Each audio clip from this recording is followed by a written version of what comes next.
मैं शेर सिंह राणा, राष्ट्रवादी जनलोक पार्टी सत्य का राष्ट्रीय संयोजक, आप सबको बहुत बहुत प्रणाम करता हूं।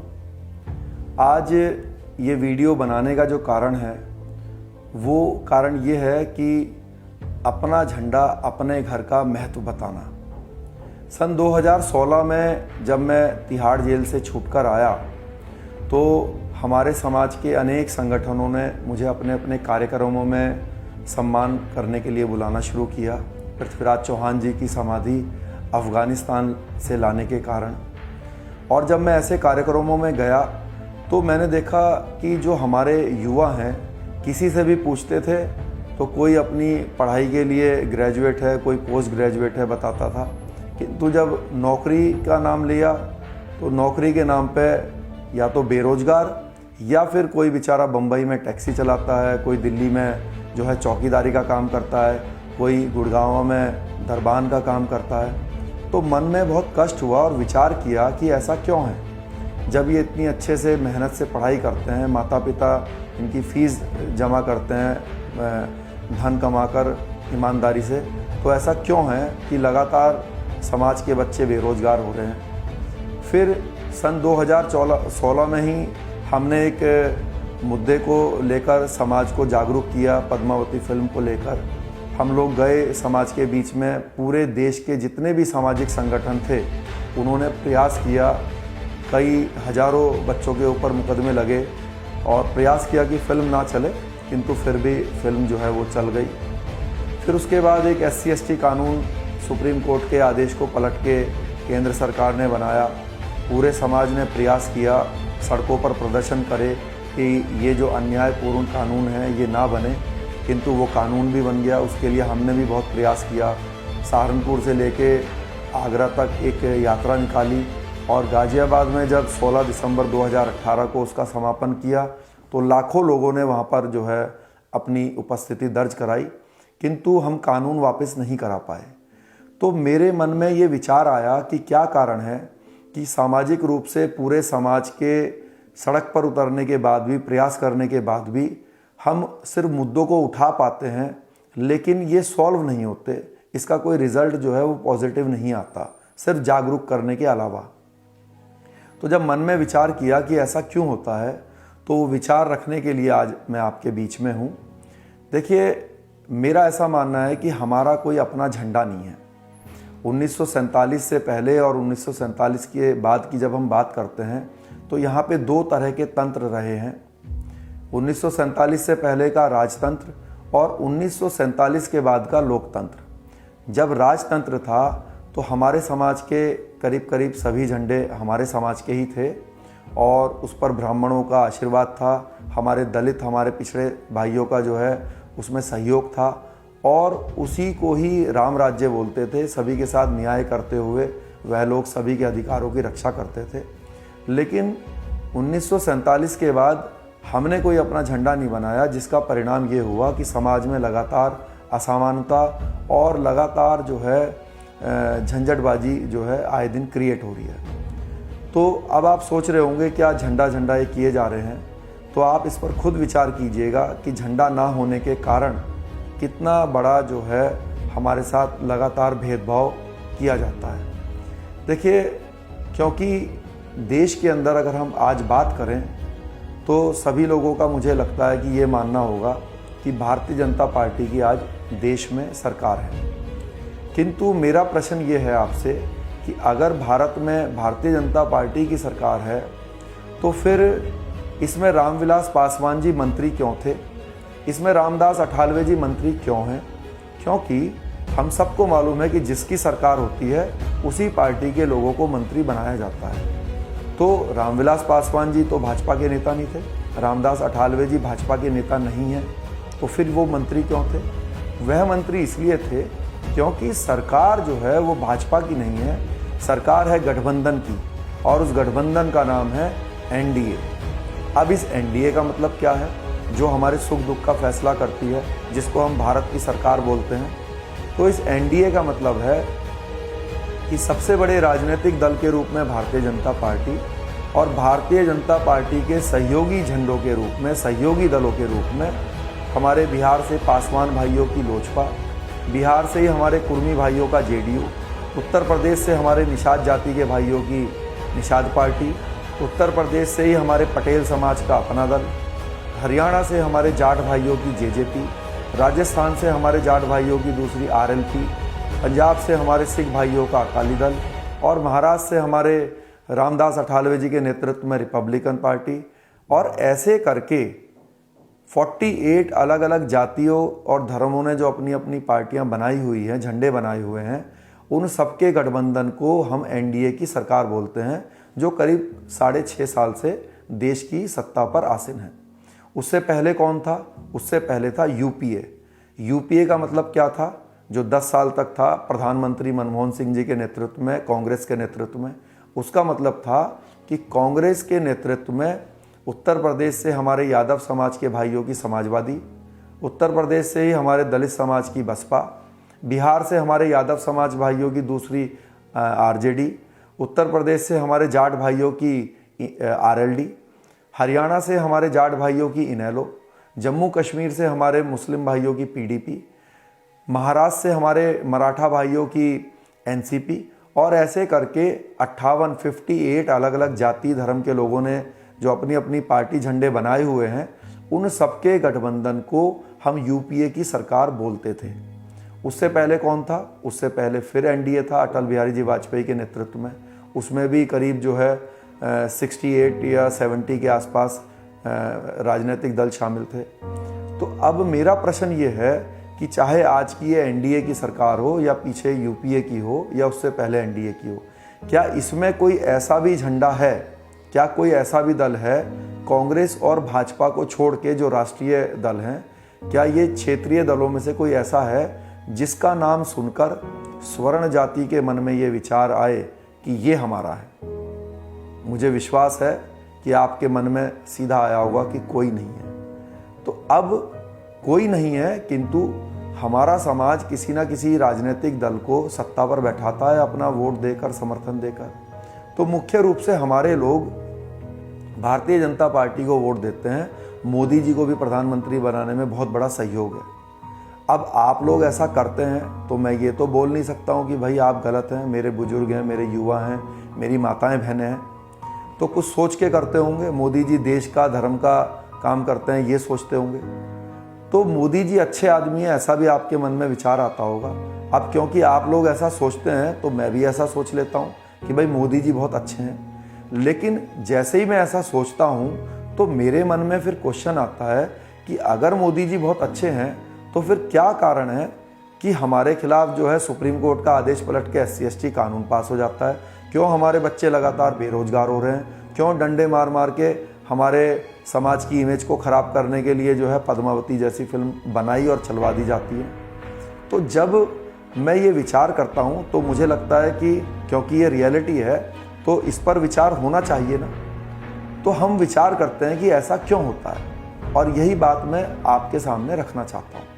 देखिए, क्योंकि कि आप मोदी जी को, भाजपा को अच्छा मानते हैं तो मैं भी उनको अच्छा मान लेता हूँ। तो अब मोदी जी के मन में मान लीजिए उदाहरण के रूप में ये विचार आया कि भाई ये जो स्वर्ण जाति के लोग हैं, पीढ़ी दर पीढ़ी मेरी पार्टी को वोट देते हैं, मुझे भी प्रधानमंत्री बनाने में बहुत बड़ा सहयोग है इनका, तो क्यों ना मैं इनके बच्चों को नौकरी नहीं दे पा रहा हूँ तो 5,000 रुपये बेरोजगारी भत्ता देकर इनके लिए कानून बना देता हूँ, इनका भी कुछ भला हो जाएगा।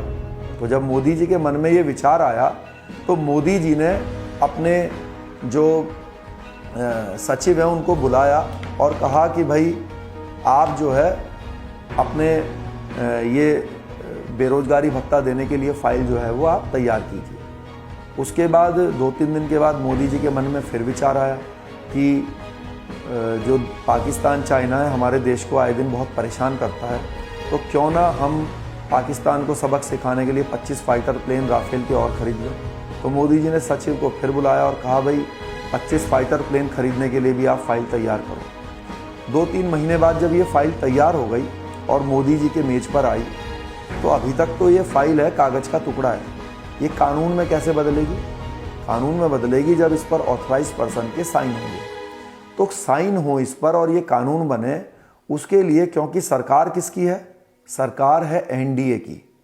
तो सरकार एनडीए की है, तो मोदी जी को जो अपने सहयोगी दल हैं एनडीए के, उनसे इस फाइलों के बारे में चर्चा करनी पड़ेगी, जिसके लिए उनको मीटिंग बुलानी पड़ेगी।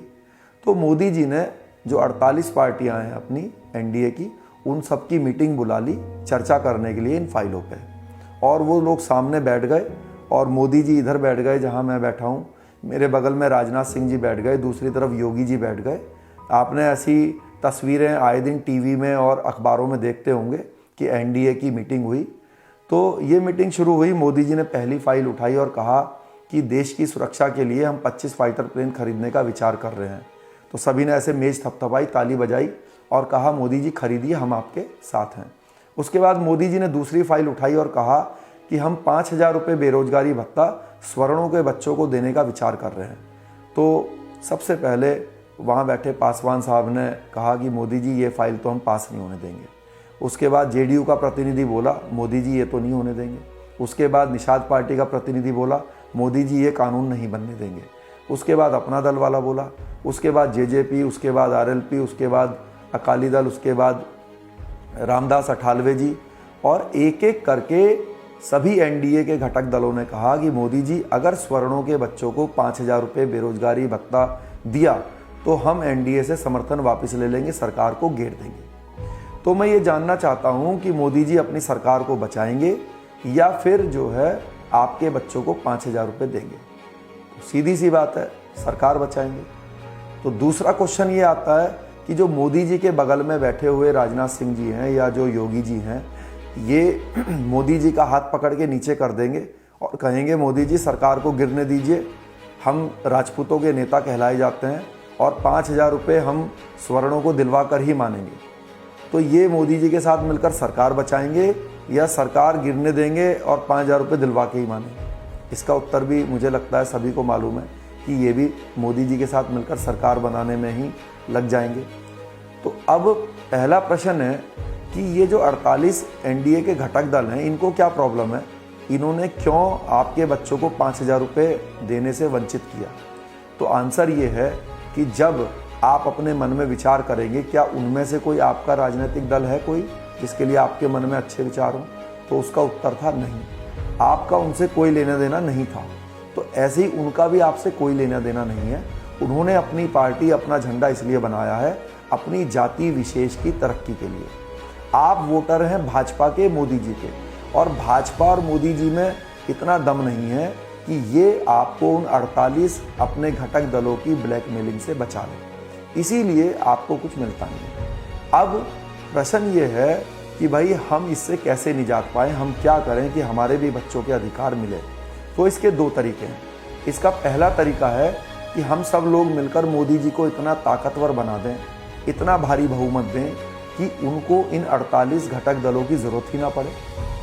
ऐसा आपने कर दिया, आपने भारी बहुमत दिया, 300 से ज़्यादा सीटें, चाहे केंद्र हो चाहे उत्तर प्रदेश हो, दोनों ही जगह पर आपने भारी बहुमत दिया। और लेकिन उसके बावजूद भी इनमें से ये जो घटक दल हैं, इनको हटा देना या फिर इनकी गिनती कम कर देना तो बहुत दूर की बात है। ये लोग आपके वोटों की कोई वैल्यू ना समझते हुए इसमें लगातार बढ़ोतरी किए जा रहे हैं। कैसे?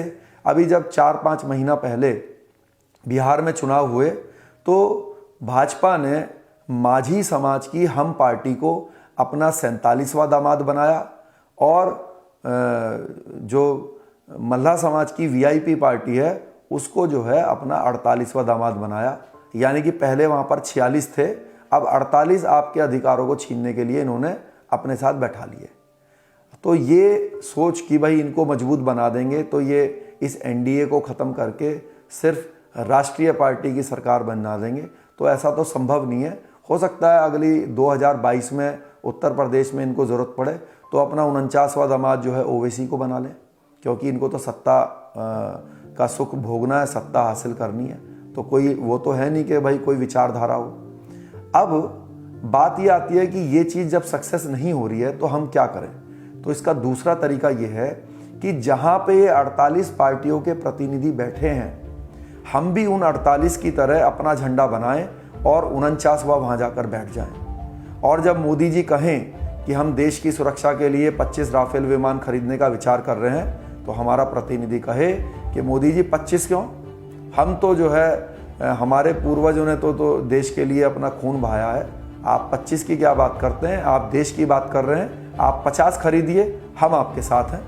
जब मोदी जी कहें कि हम 5,000 रुपये बेरोजगारी भत्ता स्वर्णों को बच्चों को देने का विचार कर रहे हैं, तो आपका प्रतिनिधि कहे कि मोदी जी 5,000 नहीं 10,000 दीजिए, और आप हमारे दलित और पिछड़े समाज के भाइयों को बच्चों को भी दीजिए, हमें कोई आपत्ति नहीं है। क्योंकि हम वहाँ पर 49वां झंडा बनाकर इसलिए नहीं बैठे कि उनको कुछ मत दो, उनकी तरह वहाँ पर विरोध करने के लिए नहीं बैठे।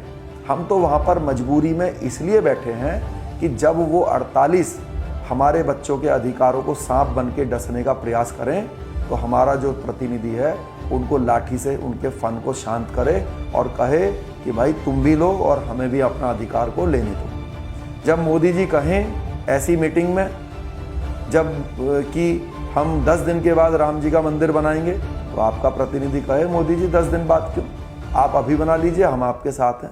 जब मोदी जी कहें कि हम 1 हफ्ते बाद पाकिस्तान के ऊपर सर्जिकल स्ट्राइक करेंगे, तो आपका प्रतिनिधि कहे मोदी जी इस दुष्ट पाकिस्तान को अभी ख़त्म कीजिए, 1 हफ्ते बाद क्यों।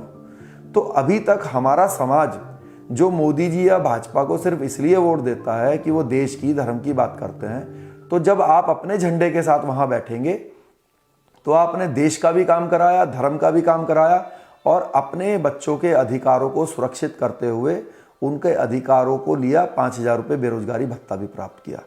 अगर ऐसा झंडा हमारा होता जब SC/ST कानून को लेकर देश में आंदोलन हो रहा था और पासवान जी और रामदास अठावले जी और सब ने दबाव डालकर धमकी देकर NDA से समर्थन के वापस की ये कानून ज़बरदस्ती बनवा दिया था, अगर हमारा प्रतिनिधि भी वहाँ पे होता अपने झंडे के साथ, तो ये कानून कतई भी पास नहीं होता। तो उल्टे सीधे कानून और हमारे समाज की इमेज खराब ना हो, इसलिए अपने झंडे के साथ हमें वहाँ बैठना ज़रूरी है। कई लोग बोलते हैं कि झंडा बनाने की क्या ज़रूरत है, इससे तो हिंदू कमज़ोर हो जाएंगे। मैं ये जानना चाहता हूँ कि ये जो हमारे यादव समाज के भाई हैं, जो हमारे पटेल हैं, जो हमारे कुर्मी हैं, जो हमारे निषाद हैं, जो हमारे जाट हैं, जो हमारे मराठा हैं, ये सब हिंदू ही हैं ना, इन्होंने भी तो अपने राजनीतिक दल बना रखे हैं, तो इससे क्या हिंदू कमज़ोर हो गया। कोई लोग कहते हैं कि जी इससे तो जो है देश में प्रॉब्लम आ जाएगी। तो मैं ये जानना चाहता हूँ कि अगर ये प्रॉब्लम आ जाएगी, इससे धर्म या देश कमज़ोर होता है, तो फिर मोदी जी ने, भारतीय जनता पार्टी ने इन 48 पार्टियों को अपना दामाद बना के क्यों रखा हुआ है।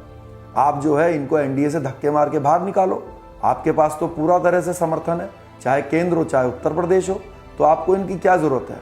लेकिन आप जानबूझकर इनको फंडिंग करके इसको मजबूत करने में लगे हुए हैं, इस मिशन को, कि दलितों की और पिछड़े समाज से संबंधित अनेक राजनीतिक दल आए दिन आप लोग बनवाते हैं, जिससे कि स्वर्णों के अधिकारों को ज़बरदस्ती छीन लिया जाए। तो अब ऐसा नहीं होगा। अब हमने भी अपना झंडा बनाया है जिसका नाम है राष्ट्रवादी जनलोक पार्टी सत्य, और जिसका चुनाव निशान है चारपाई, RJP सत्य। मेरा आपसे निवेदन है, अगर आपको ये विचार ठीक लगा हो कि हम अपने झंडे के साथ वहाँ पे बैठें, चाहे ये 48 हैं तो 49वां वहाँ बैठें, और जब UPA था वहाँ 58 थे तो वहाँ 59 बनकर बैठें, 59वां बैठें। जब देश की बात हो रही हो तो चाहे UPA हो चाहे NDA हो, हम उसके समर्थन में रहें। और जब हमारे जाति विशेष को लेकर कानून बन रहे हो, हमारे साथ जो है अन्याय हो रहा हो, तो वहाँ पर हम अपनी आवाज़ बुलंद करें अपने झंडे के मार्फत। ये हमारा जो है मिशन है। और क्योंकि ऐसी मीटिंग में चाहे NDA की हो चाहे सर्वदलीय बैठक हो, हमारे सामाजिक संगठनों को वहाँ पर मौका नहीं मिलता है, इसीलिए हमारी बात को वहाँ पर कोई नहीं रख पाता।